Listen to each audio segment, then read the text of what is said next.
Hello बच्चों, आज हम लिख रहे हैं ऋषि प्रणाली पाठ्यक्रम पर आधारित अभ्यास 86 को 80 शब्द प्रति मिनट की गति से।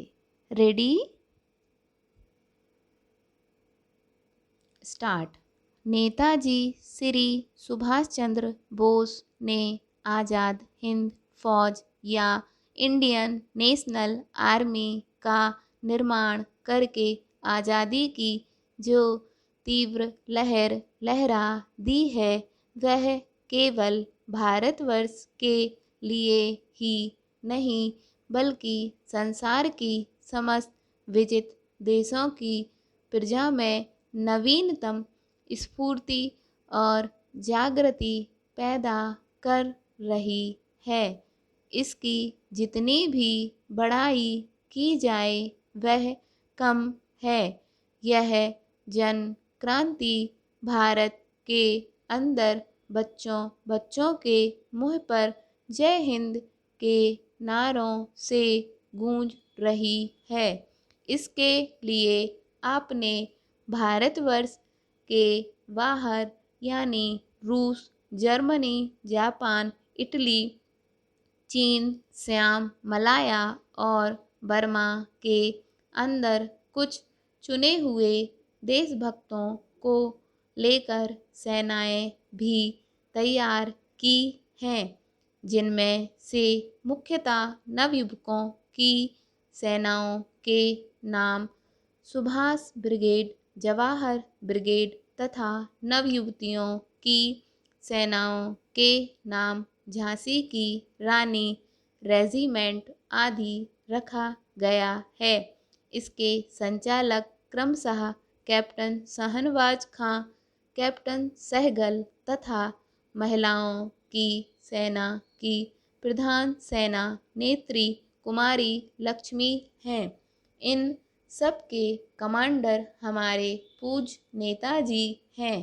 पैरा, अभी हाल में ब्रिटिश सरकार ने इन लोगों के खिलाफ मुकदमा भी चलाया था, मगर इन लोगों की अटूट देशभक्ति के कारण इन लोगों को बेदाग छोड़ना पड़ा।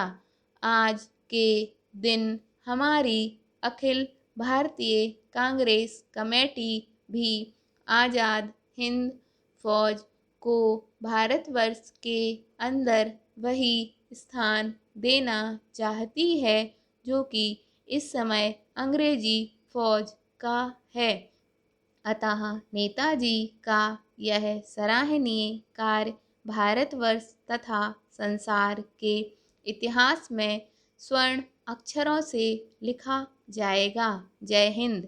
पैरा, नेताजी श्री सुभाष बोस के संबंध में इधर कुछ समय से अफवाहों और अटकलबाजियों का बाजार इतना गर्म हो उठा है कि शायद ही कोई दिन जाता है जब उनके बारे में कोई ना कोई नया समाचार प्रकाशित ना होता हो।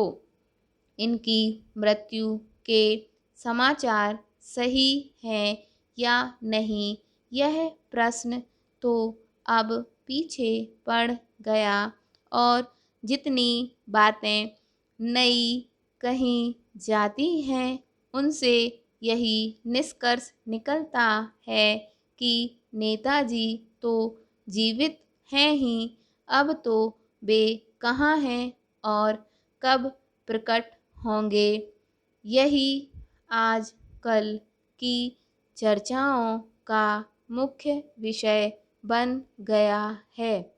कोई उन्हें अपने देश में ही, कोई चीन में और कोई सीमा प्रांत से आगे कबीलों के क्षेत्र में ही बतलाता है।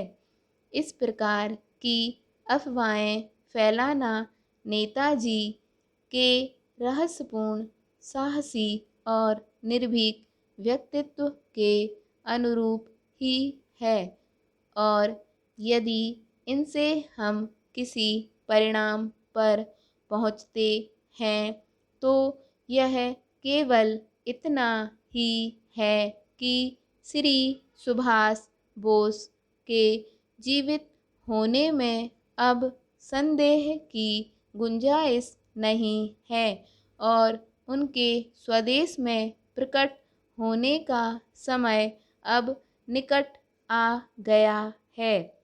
नेताजी का भारत से जाना उतना अलौकिक नहीं रह जाता जितना कि अब उनका प्रत्यक्ष होना रहस्यपूर्ण है।